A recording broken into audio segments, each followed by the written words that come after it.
Good morning and welcome to this week's Learn with Lorna, the 64th in the series of talks to shed some light on some of the items held within the collections of the Highland Archive Service. My name is Lorna Steele and I'm the Community Engagement Officer with the Highland Archive Service. And for those of you who don't know, the service has 4 archive centres across the Highlands. We have the Highland Archive and Registration Centre in Inverness, which is the hub office. We have Nucleus, the Nuclear and Caithness Archives in Wick, Lochaber Archive Centre in Fort William and Skye and Lochalsh Archive Centre in Portree, and together the 4 of those make up the Highland Archive Service. This series is brought to you by High Life Highland at no cost to the viewer. High Life Highland is a charity registered in Scotland and there's no payment or subscription required to take part in the Learn with Lorna series of talks. And if you're joining us for the first time, so far I'm seeing names I know coming up, but if there's anyone joining us for the first time, then please know that you can go back either on our Facebook pages or on our High Life Island YouTube channel and watch all the previous 63 talks that have come before this. Morning everyone, it's nice to see all your comments coming in. Stuart, I know you said you were looking forward to this one because you've got family connections to the Harbours in the north. So this week we are continuing our theme of looking at landscape and environment. I mentioned the 4 archive centres. This week we're looking particularly at records relating to Caithness and documents that are held in our collections at Nucleus.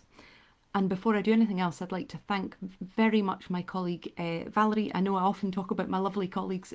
Valerie is another of my lovely colleagues in Nucleus.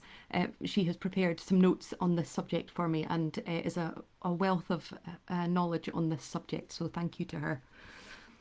There are numerous harbours and ports and inlets and fishing stations and so on across Caithness. There are over 30 harbours plus numerous other sites. From Staxico, which was a port from the 1600s onwards, Castle, which had previously a large curing station, Sarclett, Akergill, Thurso, Force. There are so many sites in Caithness that are connected to the coast and to fishing and the life on the sea. Caithness has always had a really important relationship with the sea, because if you look at it on a map, some of you of course will be familiar. Angela, obviously you're in Caithness. Some of you will be familiar with it. It's an almost triangular shaped county. The south side is bordered with the county of Sutherland, but on the rest of its surfaces, Caithness is bounded by the sea. So it shares a boundary around the north coast with the Pentland Firth, and then the North Sea to the east coast. So it's inevitable, of course, that the county's entire history has been tied up with its proximity to the water, from the Norse invasions through to the herring fishing boom, which we'll come on and talk about. Such a huge amount of prosperity that came because of its closeness to or its extent of coastline. And then right through to recent times, when the Dounreay nuclear reactor was positioned in Caithness because of its proximity to water. So there's any number of stories we could tell about the Caithness coastline, and obviously I can't tell by any imagination, stretch of the imagination, tell all of them, but what I'll do is tell some stories about some of these harbours, some of these sites on the coastline. We've talked before in Wick Harbour Trust Week and the Small Islands Communities Week and various other ones, that close proximity to the sea can bring with it employment and prosperity and plenty, but can also inevitably bring with it sorrow and tragedy and loss of life. And we'll come and touch on both of those things. If anyone is watching from a coastal community, do comment, because it's something, the stories I'll talk about here, although they're particular to Caithness, will be echoed in coastal communities right around the world. So if you're from a different coastal community, please do say something. So Caithness, as some of you will know, is slightly different to the rest of the Highlands in some ways. It's by and large, a very flat and fertile county. So not that image that people get when they look at the Highlands of the mountains. And when people were cleared for sheep in Caithness, to make way for sheep farming, as they were in Caithness, as they were across the Highlands, they were often cleared to the coasts. And so the crofts by the sea in Caithness were very highly sought after, And the reason for that was that people were paying not only for the land that they had been allocated, but also for the proximity to the coast, because the crofters could then fish from wherever they could get down to the sea level. And so there were dozens of tiny fishing stations and tiny little harbours set up, some of which have developed into substantial harbours. So we're going to start by looking at Leipster. Now, Leipster was one of those which initially started in that way. There were many little fishing stations in the area. And then in 1810, General Patrick Sinclair, who was the landowner of Leipster Estate, he became aware of these little fishing sites. And so he built a wooden pier on the site of Ryskel Burn so that the tenants could fish a little bit more effectively and supplement their income. And the catches were very good. So that was 1810. And then going on to 1832, his successor, the fabulously named, I love a fabulous name, Temple Frederick Sinclair, built a 300-foot stone pier, probably on the same site. And Leipster, from then, the harbour went on to become the third biggest fishing herring port in Europe, after Wick, obviously also in Caithness, and then after Fraserburgh in Aberdeenshire. So it has gone, it's a classic story of going from a small local site where people went down to the coast to fish for themselves, to the wooden pier, to the stone pier, to this prosperous and extensive harbour. In 1849, there was funding secured for Leipster Harbour to improve it, and a wealth of eminent engineers and people were involved in that, from Joseph Mitchell to David Stevenson, who is one of Robert Louis Stevenson's many engineering relatives. And they were involved in the improvements, the construction, the extension of Leipster Harbour, in building the South Quay, the main quay, the South Wall, and the weirs. So, as I say, you see that development of Leipster is a good example of that development of a harbour.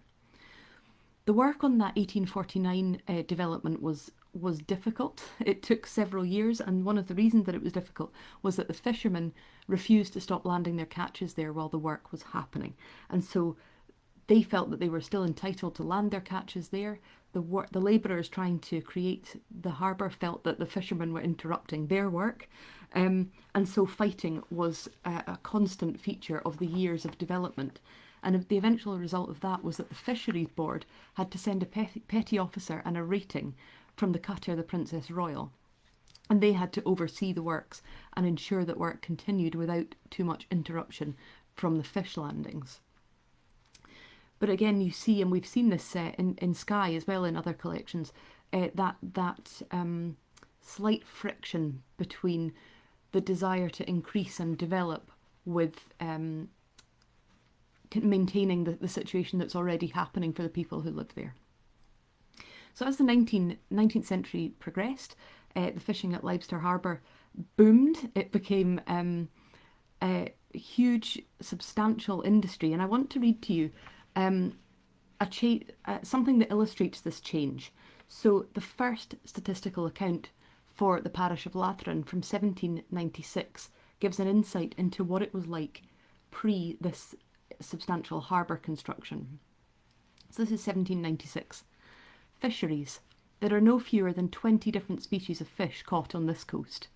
Besides the various kinds of fish consumed by the inhabitants, such as turbot, skate, haddock, whiting, cudding, felugs, dogfish, mackerels, flounders, etc., there are 3 fishings carried on for exportation: the cod and ling, the herring, and the lobster.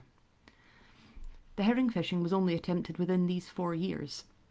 So it goes on to say that the cod fishing had been going on for many years, but the herring fishing was only attempted within these 4 years, and it promises to be very successful. The stations are Dunbeath and Clythe. It is commonly about the beginning or the middle of July before they appear in such shoals as to induce the fishermen to shoot their nets. The fishing continues to the beginning or even the middle of September.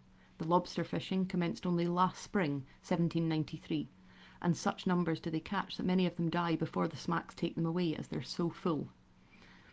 So he talks there about the beginnings of that industry. The cod fishing's been going on.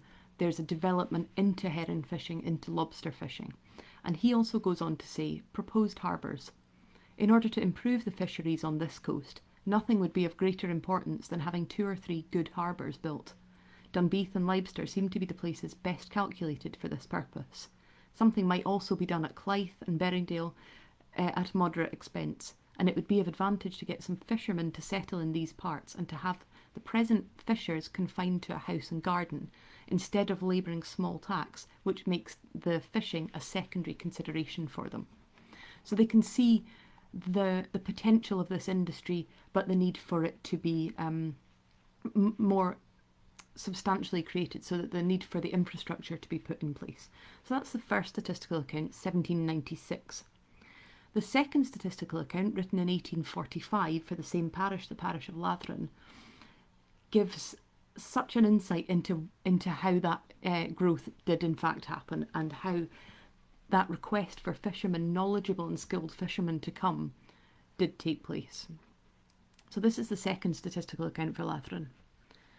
From the want of correct records, it is impossible to ascertain what the ancient state of this population was with accuracy. There can be no doubt, however, that it has been progressing during the last century at a very rapid rate. It was stated in the former statistical account, so the one of 1796, that the population had nearly doubled, and such has been the extraordinary rapidity of the increase during the 40 years since then that it is now fully double the amount it was in the first statistical account. So there had already been a growth, and now there's been a rapid, substantial growth. Where this extraordinary increase of country population is to terminate, and by what means a suitable provision is to be made for their comfortable support, it is difficult to imagine. At present there are no indications of a decrease, unless sheep farming, which commenced some time ago, should become more general. The chief cause of the recent astonishing increase in population is unquestionably the great and growing extent to which herring fishing has been prosecuted along the whole coast, and the extraordinary success with which it has generally been attended. Upon its permanency or failure, therefore, depends the future continued increase or decrease of this parish's population. So there's an awareness there of the huge impact that the herring industry is already having, but an awareness of the fragility of that industry, and the fact that that harbour, those livelihoods, that community are now very much dependent on how that pans out. The statistical account goes on to give a really great example of, a really great description of what that community looked like, and in terms of the activities happening. So that huge increase in population was made up, and if you have a look at the census records, you'll see illustrations of this, is made up of people who are tied up in that industry. So the fishermen, curers, coopers. I know, Stuart, you mentioned a relative being a barrel cooper. Fishery officers, boat carpenters, herring gutters, and that was indeed frequently the job of the women. And in James Wilson's piece of writing, A Voyage Around the Coast of Scotland and the Isles, which was 1842, he described that the process of gutting is carried on with such ceaseless and untiring rapidity that if I had not asked one of the women to slow down and let me see what she was doing, I wouldn't have been able to follow her movements with the naked eye. So this feeling of a huge amount of industry and busyness around the harbour. The second statistical account describes the image like this, and I think it's a really it conjures up a very vivid picture, I think, of how busy this harbour was. This fishing commences in about the middle of July, when the herring usually make their appearance in small shoals on the coast, and it continues until the middle of September. Great numbers of young men come from Assynt and Sutherland and Loch Broom and Lewis in Rossshire to engage as hired hands. They're employed by the owners of the boats to make up the boat's crew along with themselves, and they receive from £4 to £5 each for 6 weeks beside their victuals. Each boat carries 4 men and is furnished with 20 to 38 nets according to the size of the boat. A good boat costs £50 and her drift of nets £76, a sum too large for one individual, and consequently there are generally 2 or sometimes more who share the same boat. They usually last in a seaworthy state about 12 years and the nets about 6 years. No employment can be prosecuted with greater spirit, and few scenes are more enlivening, both on land and on water, than this fishing occasions, especially when any measure of success attends the labours of the fishermen. The boats usually leave the shore from 5 o'clock to 7 o'clock in the afternoon, according to the direction of the wind and the distance at which the fish are believed to be found. In this state they remain, with the boat attached to each drift by means of a head rope and slowly carried east or west by the tide until about 3 o'clock the next morning. Then all hands are employed in hauling in the nets and fish at the boat's stern, where they remain together, dispersed all over the boat until it comes to shore, when they commence the operation of disengaging the fish from the nets. The herring being separated are immediately landed and deposited in the curing box, where a number of women are then engaged in gutting and packing them in barrels of salt. Having delivered their fish, they bundle up the nets, carry them onto the shore and spread them out over one another, where they remain to dry until they're taken up the next day to be used in the same way. And he goes on to say that sometimes they are so busy that they don't sleep for several days in a row. They just go back out and out and out to sea. This makes a very fatiguing and even oppressive employment, but the prospect of success is so very enticing that it is submitted to with wonderful cheerfulness. So it says it is hard to imagine how exciting the sight is of all these ships going out, the boats going out to fish, and then of them returning. To witness the return of 40, 60 or 100 boats all crowding into the creek and harbour, most of them perhaps laden with fish to the gunwale, and then the scene of bustle and animation that succeeds and continues till night time. And what ought not to be admitted is a still more delightful scene, which is the crews engaging in worship after shooting their nets. On occasions, a portion of the psalm is sung, followed by a prayer, and the effect is represented as truly solemn and heart-stirring, as the melodious strains of the Gallic music are carried on the surface of the water and spread throughout the whole fleet. But it goes on to say, not unfrequently this scene is sadly reversed, for in the midst of the joys of life we are often in death, and a storm suddenly arises during the night. The boats are riding their nets and are unprepared to meet it. Some endeavour to haul their nets, some cut them and try to make for a place of safety. And astonishing instances of preservation do occur, but no season passes without serious losses to individuals, either of boats or nets or lives. So it's a very vivid description of that scene, I think. The mid-19th century was Leipster's peak, and then from then on there was a gradual decline. There were further improvements done, but by 1895 that harbour had very much declined, and it was the end of that herring fishing boom for that part of Caithness, and went on to lead to a period of poverty and emigration, and as Fiona says there, a very hard life. And the harbour deteriorated until the 1930s, when an organisation called the Leipster Harbour Society took it up to preserve it. So that's some extracts from the statistical accounts and from statutory entries. So what other collections do we have that talk about harbours? I've spoken before about the Wick Harbour Trust records, so I won't go into any detail about that, but please do go back and have a look at the Wick Harbour Trust Learn with Lorna that I did a wee while ago. We also hold in several centres, including in Caithness, customs and excise records. And the customs and excise officers were responsible for controlling the duties of things that were brought into ports. They were also responsible for making sure that the ships and fishing boats were registered in a registry before they could be navigated, with local customs officers maintaining the shipping registers and the fishing boat registers. And those are really interesting. They contain fabulous information about the boats and the ships, so they'll contain their names, their owners, their tonnage, what sort of cargo they might hold, and the names of the captains as well. So they're very interesting. We hold some of those at the Highland Archive Centre, and we hold some in Nucleus as well. And the ones in Nucleus are for Wick, Leipster and Helmsdale. We also hold a really wide range of maps and plans covering nearly all the harbours of Caithness. If you're able to, if you're interested in the subject, then have a look in our catalogues online, or do get in touch with Nucleus and they'll be able to tell you exactly what they have.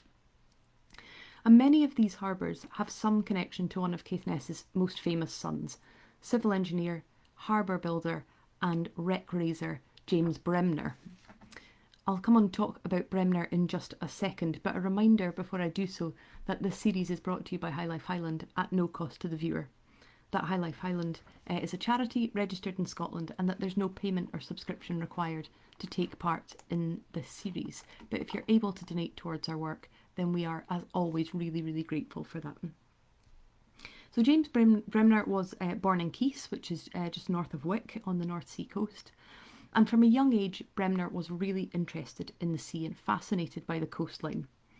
From the age of 16, he was apprenticed to Messrs Steele and Sons in Greenock. As far as I'm aware, no relation, but I'm sure someone will go and find that out. Greenock, of course, being central to shipbuilding in the late 18th century and beyond. Bremner was apprenticed there, and his apprenticeship included designing and building ships, raising them out of the water for repair, so learning a wide range of skills relating to the shipping industry.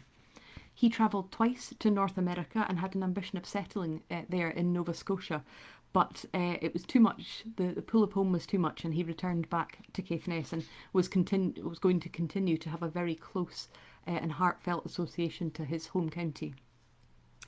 He was 25 when Thomas Telford's new harbour was being built at Wick, and he leased land nearby to start a shipbuilding business just next to the new harbour that was being constructed.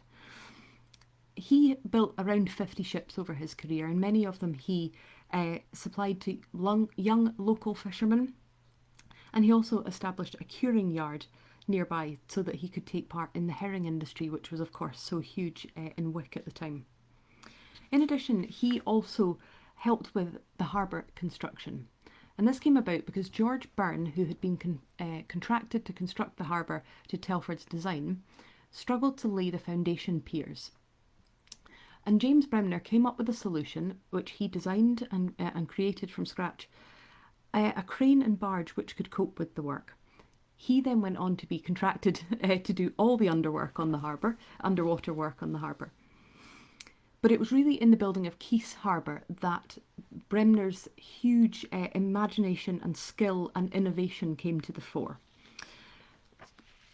The harbour foundations, the pier foundations, were built using blocks of stone that weighed about anything from 10 to 40 tonnes.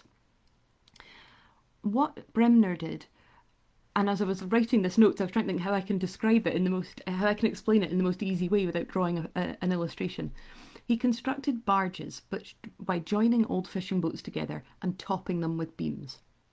He then used levels to raise the blocks of stone and pass chains underneath them. He then docked the barges above the blocks at low tide and passed the chains over them and secured them. And the reason for this and the result of this was that when the tide rose, the blocks were elevated on the chains and were floated up and could be lowered onto the foundation and secured in place. A technique that he would go on to improve and then patent. He also came up with another innovation, which was when sinking a pier foundation stone, he put them in vertically rather than horizontally.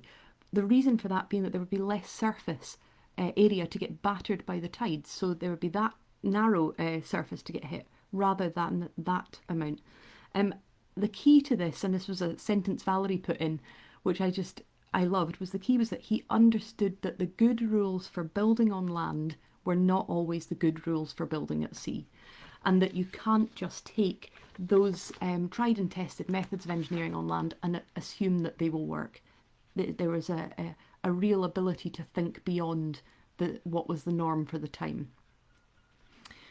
In 1822, Bremner was contracted to improve and extend the original Poultneytown harbour, which had only been completed 11 years ago but already had some issues.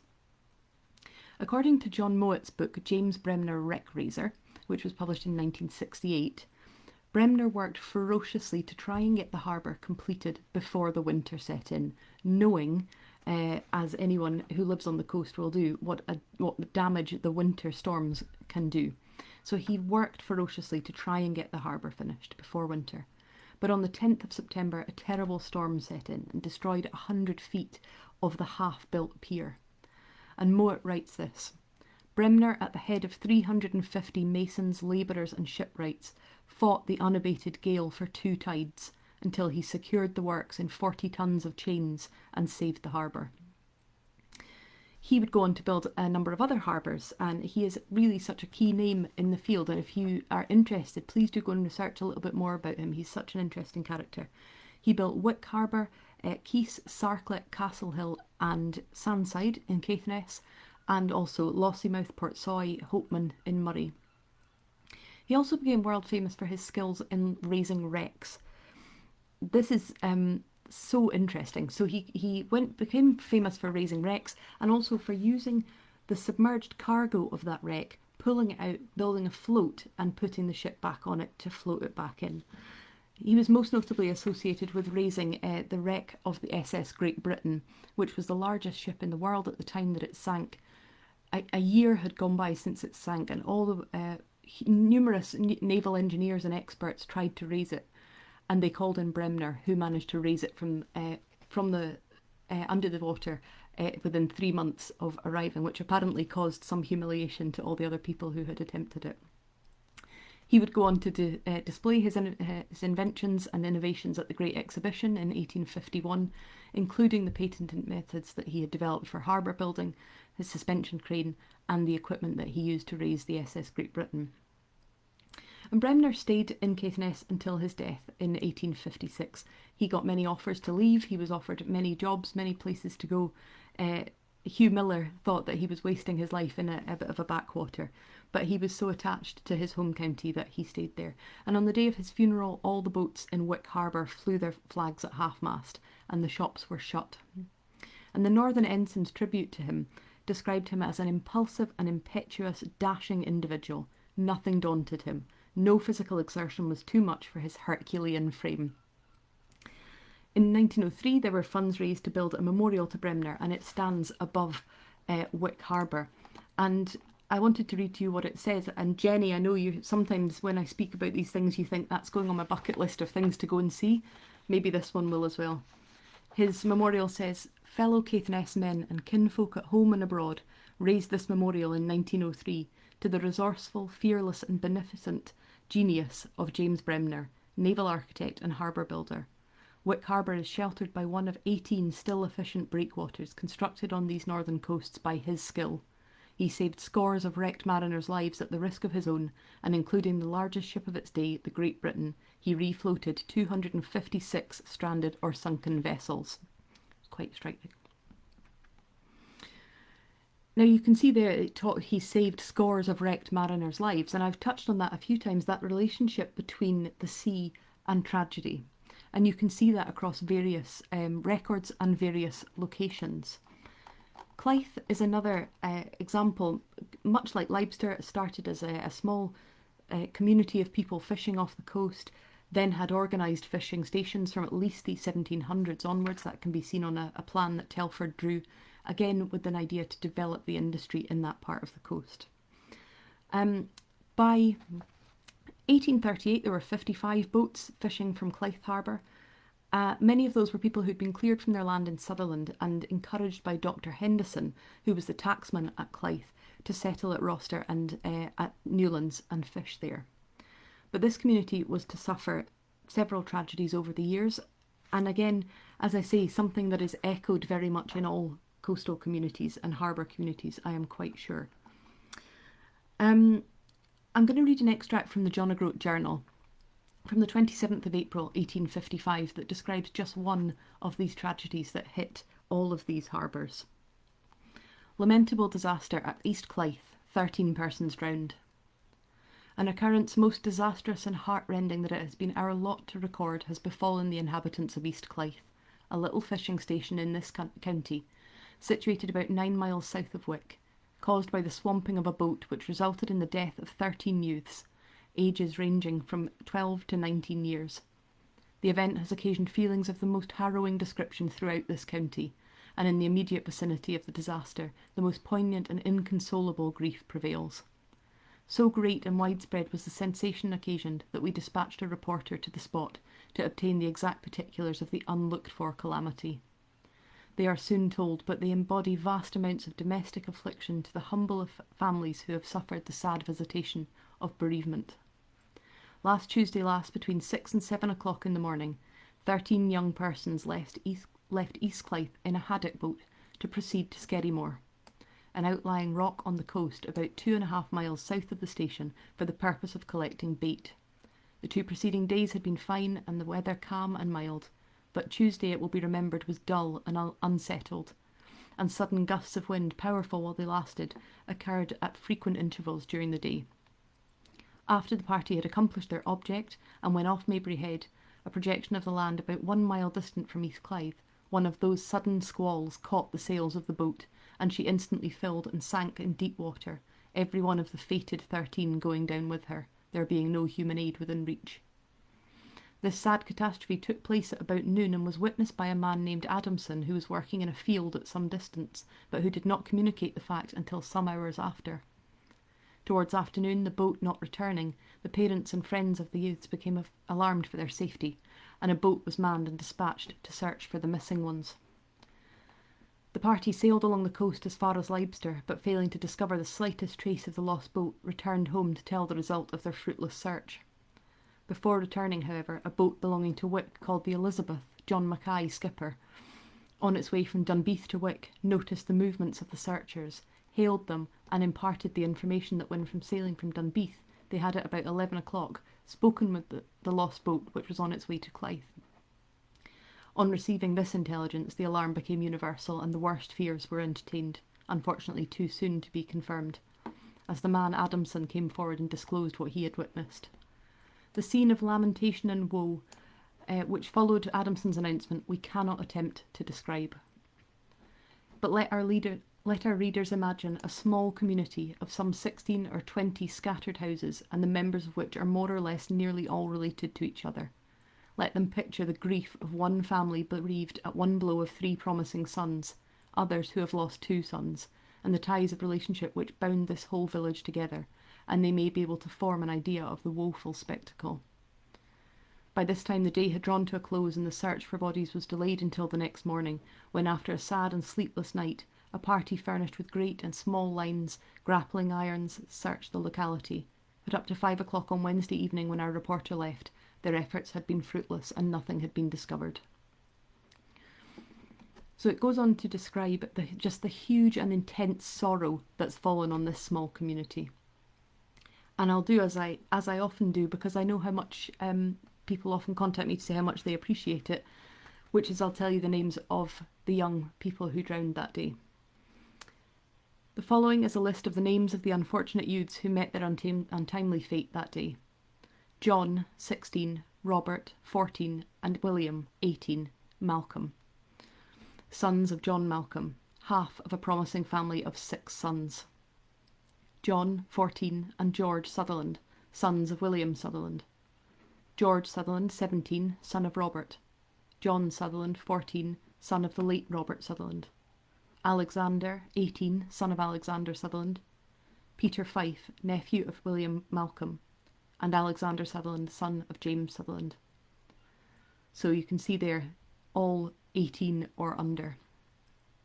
We have learnt this morning that the place where the boat sank has been discovered, and that she can be discerned resting on the bottom. She contained a good deal of ballast and a large quantity of bait, and will probably remain until storm or groundswell cause her to unship her contents and rise to the surface. None of the bodies have been found. And of course that tragedy and that connection with loss of life continues into our recent